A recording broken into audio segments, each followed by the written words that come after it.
Hello and welcome back to Cooking the Books with me, Gilly Smith, the podcast which takes us through 4 food moments from the books of our favourite food writers. It's about all of life through the prism of food, and this week it's about Italy, through its stories of the Pasta Grannies. I mean, we always sort of say we're in a rush to get the 90-year-olds and more, you know. I mean, we don't like to sort of say, well, you know, they're not going to be on the planet for much longer, but that is true. So whenever we hear of the 100-year-old in Abruzzo, we think, oh, we'll get in the car now, you know.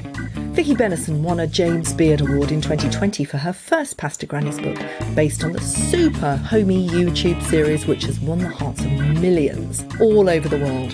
Her work in international development in places like Russia, South Africa and Turkmenistan has given her an anthropological lens through which to look at the role of the nonna, which is what I found so fascinating.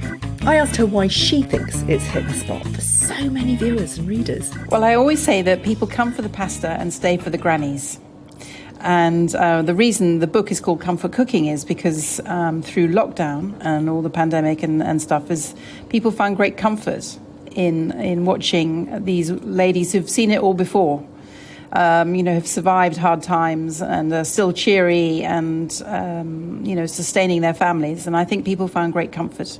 And actually, I know people wrote regularly to me and said how it's helped them. I even get people stopping me in the street to say how it's helped them. So, I mean, I have to be honest, it's not what I set out to do.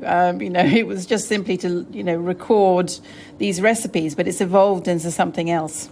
And we'll talk a little bit about why you wanted to do it in the first place. But, I mean, I also think it's because it's the story of Italy, which is an interesting country because its poverty has been its signifier for such a long time. And I think that these grannies are an icon of resilience, yes, which I think is very prescient now. Yes, I agree entirely. They are resilient. You know, some people say, oh, they're cute. Yes, they're cute, but actually they're survivors.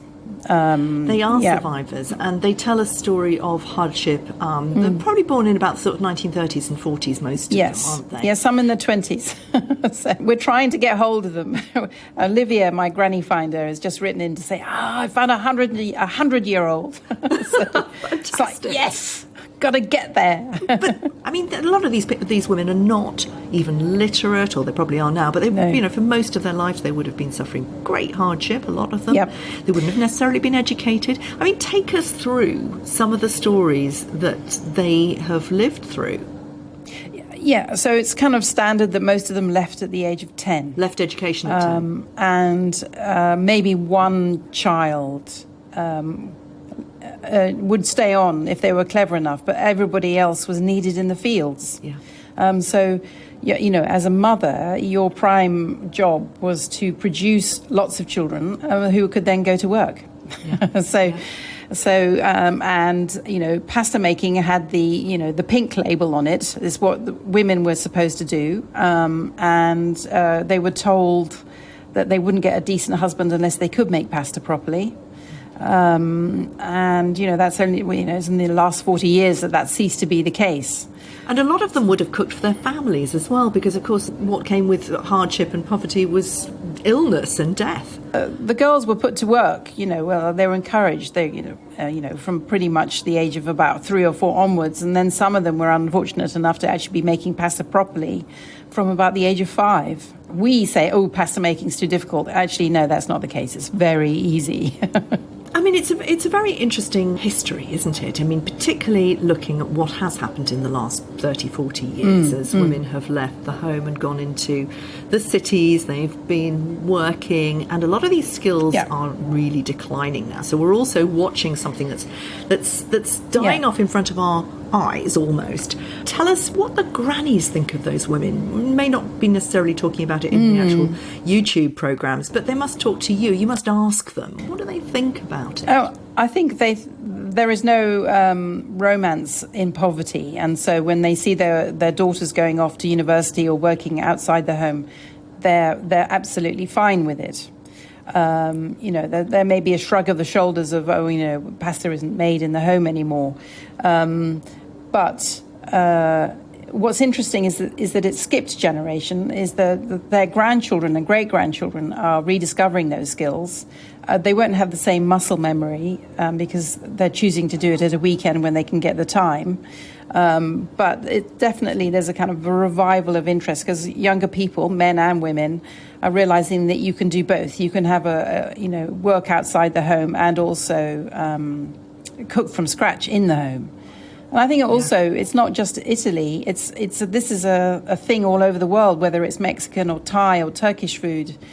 There's those skills where you didn't have the mechanization, and you had to do this kind of cooking.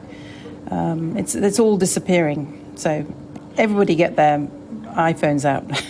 So. It's interesting who tells their stories, and you do let them tell their stories. It's kind of a bare bones telly, isn't it? Yes, it is. That was quite deliberate for you, wasn't it? Yes. So I'm happiest behind the camera. I mean, I do occasionally get out in front of it, but what I really wanted to do was place the women centre stage. I feel that it's a demographic that's kind of overlooked almost. They're so shy and retiring and happy to let other people take the limelight. And I wanted to sort of say, no, these women have experience that we should all be listening to. And it happens to be only Italian women. But again, that could apply to other cultures and stuff. So it is Italian women. And I think it's wonderful. I love listening to them. Great joy and humour everywhere. Well, absolutely. And a lot of other people do too. Yes. How many subscribers have you got now? Across all the social media channels, 2.5 million. And I know. I mean, I can remember when I had 63 on YouTube, and one of them was my mum. No, it is astonishing because everybody is always looking for authenticity. It's the holy grail, and here you have it in droves. Yes. I mean, how many Pasta Grannies can you find, and how many more are there? How much more of this work can you do? Well, I'm going to keep on going. There are always more stories to be told. I mean, we always sort of say we're in a rush to get the 90-year-olds and more, I mean, we don't like to sort of say, well, they're not going to be on the planet for much longer, but that is true. So whenever we hear of the 100-year-old in Abruzzo, we think, we'll get in the car now, I mean, they're guardians of very important history. I mean, one of the videos you made back in 2016, it was showing a couple of grannies making incredibly rare pastas from Sardinia, served at weddings. And I think it went to 300,000 people who subscribed then. It went viral. Yes, that was one of the first ones that went viral, the Su Finlandeo one, which is it's a kind of... Well, you can see why the pasta is growing, sort of dying out, because it's a complete pain to make, takes days, and then you kind of use it like pot noodles. But it was made by only 3 women in the region, so it's incredibly rare. And the fact that so many people responded to that, I think that's really extraordinary. People know in that moment that this is really quite extraordinary, and they press the subscribe button. Yes. Yeah, the subscriptions kind of go up in lurches. Quite often suddenly something will take off, and quite often it is something from Sardinia, which has the most extraordinary pastas. There are several towns which have that is the only place this particular pasta is made. For example, most recently it was Andarinos, which is it's this really complicated fusilli type shape. So you go to another village and they don't know about it.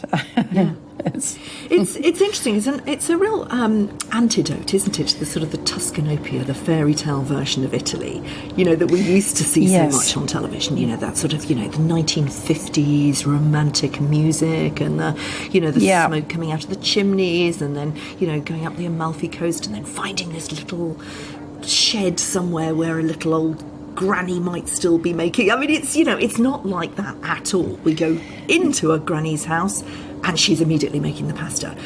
Why did you choose to do it that way? I wanted them in their home environment because it's more relaxing for them. Even sometimes they want to be in the daughter says, no, your kitchen isn't smart enough, you're coming to mine. And then you can sort of immediately see the loss in confidence because they don't know where the knife is and that kind of thing. So we really like to have them in their home environment. We're not interested in chefs, if you like. I mean, occasionally we'll find an agriturismo where there's they'll use a sort of professional kitchen, but it's the home environment, which is, you kind of get little snippets. It's like seeing something through a keyhole. You'll see the implements and how old, the grinder is and that kind of thing that you don't get if you put them in a studio, for example. Yeah. Your background, Vicky, is in international development. Tell us a little bit about how you got here via international development. It is about supporting people and giving them the space, really, to reflect on what it is that they're planning around small business development. The support institutions like chambers of commerce, like departments for economic development, and how they go about supporting small businesses. I worked in South Africa after the end of apartheid, so they needed support with their what they call a transitional economy. So they would then, call upon the British government or the EU to implement projects, and and all the other European companies. They all have pledges to help other countries. So it's the sort of non-glamorous bit of aid. For example, comic relief is what I call the cavalry, and they go in when there's emergencies. And the sort of work I did was when everybody's left and you're kind of left clearing. How do you clear up the mud? How do you build buildings? Yeah, so you're kind of more upstream and away from trauma and drama. You're just there sort of planning and organising and that kind of thing. So that's what I used to do. Food was always there. I mean, no matter what my job was, I was writing, letters to people saying, oh, this is what I ate today. Or, I went and discovered this market today, wherever I was in the world, whether it was Kazakhstan or Malaysia or wherever. So, and I, always writing about it, but not in a serious way. And then it became more serious. And then finally with the Jose Pizarro book, that sort of was taking it seriously and doing it more as I am now a food writer. But in fact, the anthropology side of it is something that interests me more. It's the stories that are told that I get really excited about. Absolutely. I mean, I don't see how you can actually differentiate between the two. I mean, how can you? It's true. Well, yeah. I mean, so I'm not that kind of food styly thing of inventing a new recipe. I think, no, that's not me. It's someone else, but I'm out in the field talking to people. Let's start to go through some of the food moments. Yes. Let's talk about Pina and her gnocchi di castagne con pesto di noce. Is that right? See, that's right, yeah. You can tell I've never learned Italian, can't you? So Pina lives in the mountains behind Genova, and she used to run the local little shop up in this village. You kind of go out with these really, really tiny sort of practically vertical roads up into the mountains, and, you can only go one way, and you really hope you don't meet someone else coming down, because how on earth are you going to reverse? It's one of those sort of scary villages in the middle of nowhere, surrounded by chestnut forests, beautiful views. I mean, you think, wow, it's extraordinary. And there she lives. It's in a village that doesn't actually have any cars. You have to kind of either walk or use a little ape to get around the village. It's all cobbled stones. It's absolutely magic, and she's practically the only person left still living in this village. You get summer visitors and that kind of thing. She sort of uses the ingredients that she has, that she's either growing in her veg garden or is growing wild. The foraging and the chestnuts that are there. So this chestnut gnocchi is because she's cut her flour, her wheat flour, with chestnut flour, because chestnut flour is cheaper and it's more available because it's on her doorstep, whereas wheat flour has to be carted up from the valley floor and bought. So that's how that mixture of flours that is put into the potato gnocchi dough arrived, and then she used to carry these sort of goods for her store for the last kilometre on her back. The roads were only built in the last 60 years or something, so she's a 91-year-old. So, I mean, she's extraordinary, and she's kind of this sort of pioneering spirit. And she has this beautiful kitchen, which is kind of painted a copper sulfate blue, and the stove is in the centre of the room. And it's used for both heating and for cooking. And, you just think, wow, I could spend all day here just sort of soaking up the authenticity and stuff like that. And she has a baking oven out the back, and she kind of cooks bread for the entire village once a year because she used to do it regularly. When we as a team kind of walk into that kind of situation, we're kind of like, this is like El Dorado in terms of storytelling. And, we know that whatever she's going to say is going to be extraordinary. And she doesn't think anything of it, of course. It's like, why are you here again? She said when we went back to sort of film, take photographs of her. It's like, can't you make your own gnocchi? Is this... So even though you've talked to her and you've filmed her before, she still doesn't really get what you're trying to capture. No, it's beyond her worldview that people have lost those skills, because they're life skills. They're important. And why would you lose them? Well, I mean, she's asking a very good question at a time of, cost of living crisis and climate crisis. Yes. Yes. Do the grannies actually put that within that context? Do they talk about how important it is to be resilient and have those skills? I don't think they would couch in that kind of way, because they've never kind of left that mindset. They've always been in it. And so, I mean, that's why I think they actually survived the pandemic much better than everybody else did, because they've sort of got that mindset of resilience and just to keep going. So there are a lot of them, I mean, all of them sailed through it. Yeah, no, of course they did. Of course they did. Second food moment is Sperendina's lasagna con asparagi. How did you choose these four for a start? Did you just why did these four particularly resonate with you? Well, partly I wanted a selection of recipes, they're kind of wide-ranging, I suppose, and also something that I could remember. It's like that. I mean, they're all lovely, and it was all about actually sort of the simplicity of it. Otherwise, if I'm trying to explain to you actually how you pleat a Cula Journeys type pasta, I'm never going to do that on a podcast. So that was slightly, so that was sort of in my thinking as well. So she actually lives about an hour away from me. So she's kind of further south towards the Sibillini Mountains, which are part of the Apennine range. And so she, in this part of the world, wild asparagus is everywhere. In April, May, you'll get these huge bunches being sold in stalls at the roadside and stuff like that. And so it's easy to make a lasagna from them. I mean, you can either freeze the asparagus and make it later, or you just gather it up and cook them and turn it into this lasagna. And it's not often that you get vegetarian lasagnas in Italy. There are loads of different varieties, but I like this one. And if asparagus is not available, or it's a bit expensive, or you're getting large numbers, you can actually sort of puree peas and put in with the asparagus. And I got to say, this one is actually on the family rotation. Everybody loves this lasagna. That's why. And so she actually invites her family. Her family is still in the same village. She has about 10 people to lunch every day, and she makes pasta for them every day. Yeah.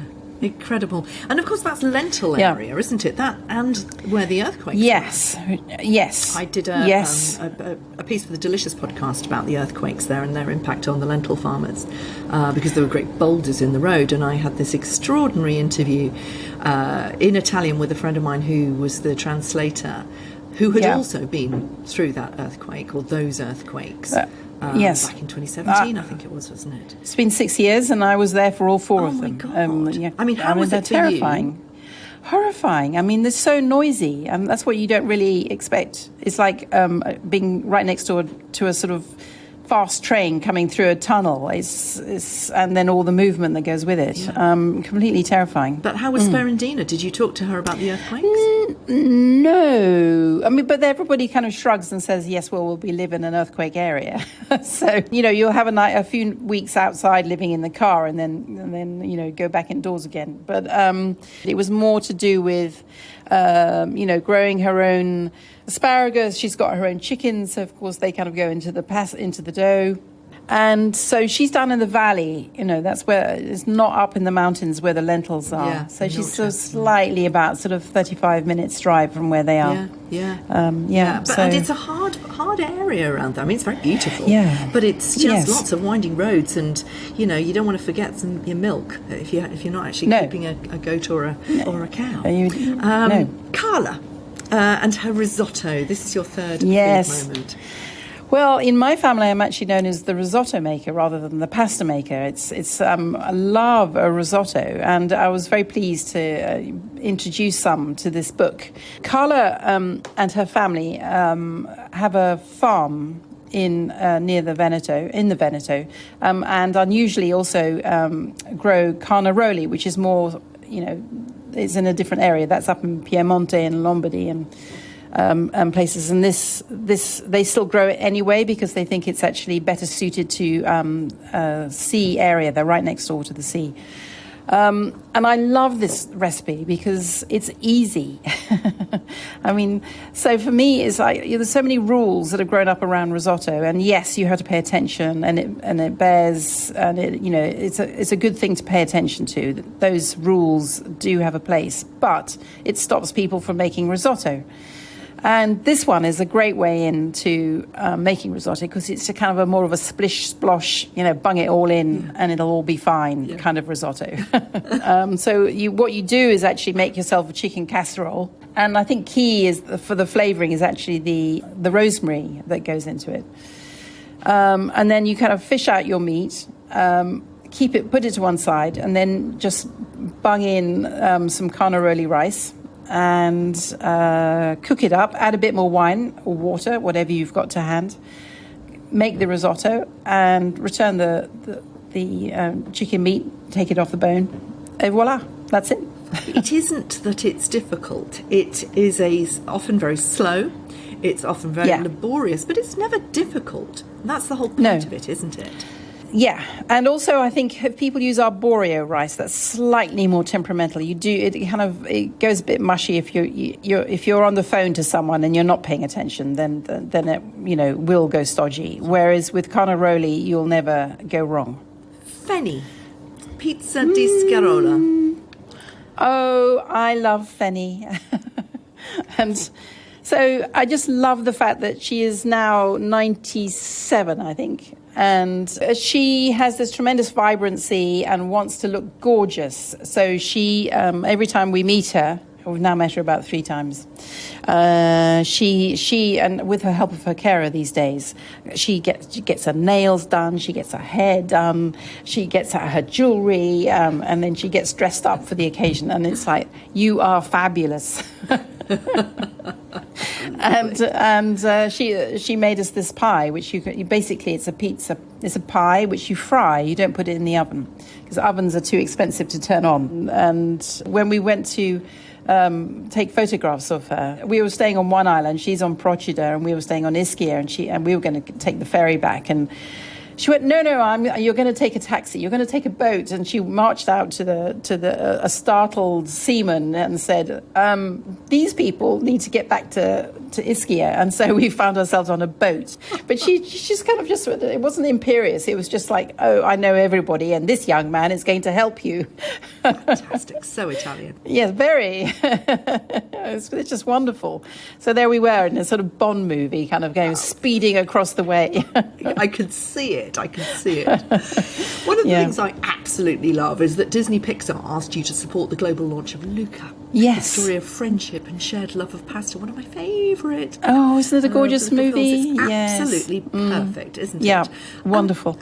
How great is that? What did you feel when you got that email come through? You kind of dance around the flat going, woo! I bet. I mean, it's like, oh my, these emails kind of turn up. You go, am I reading that right? Is this spam or something? What did it mean in real terms? Did you have to go do something? What it meant was working with their marketing departments and making sure that, we understood each other and what we could deliver, and then getting our grannies to kind of be involved. And they were very game to do it, because this was completely new. I mean, they knew of Disney because of their great-grandchildren, but they, didn't watch it themselves or anything. So and some kind of got really into it and were singing along, and then others were kind of absolutely silent. I bet Fenny had all her rings on. Yes, exactly. It was just wonderful, and so they were such good sports for that. So we had such fun doing it, and of course it's a wonderful film to support. Yeah, and I suppose that must make it really real when their great grandchildren say, "Nonna, you're amazing." Yeah, and I think that brings it home to the kids. Is suddenly their granny's associated with Disney. Let's hope it gets them making pasta. What you've enabled these women to do is tell their own stories of a particular history of food. What else can the Pasta Grannies do to encourage the Italian food culture to keep going against modernisation, isn't it? It's changing. I mean, we're actually going to see if we can get a documentary series up and going. That's over the next 6 months. On telly? If Netflix is listening. I'll tag them.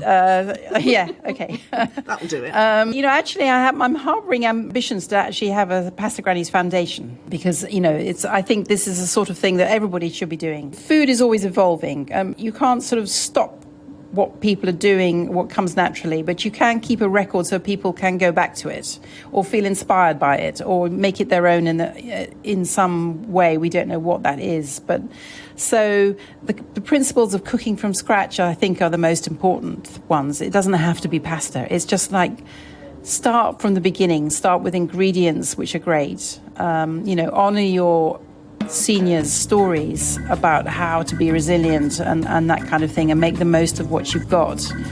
All those stories need telling. Thanks for listening. You can read the transcripts at gillysmith.com, where you can also sign up to my newsletter, and you can follow me on Instagram.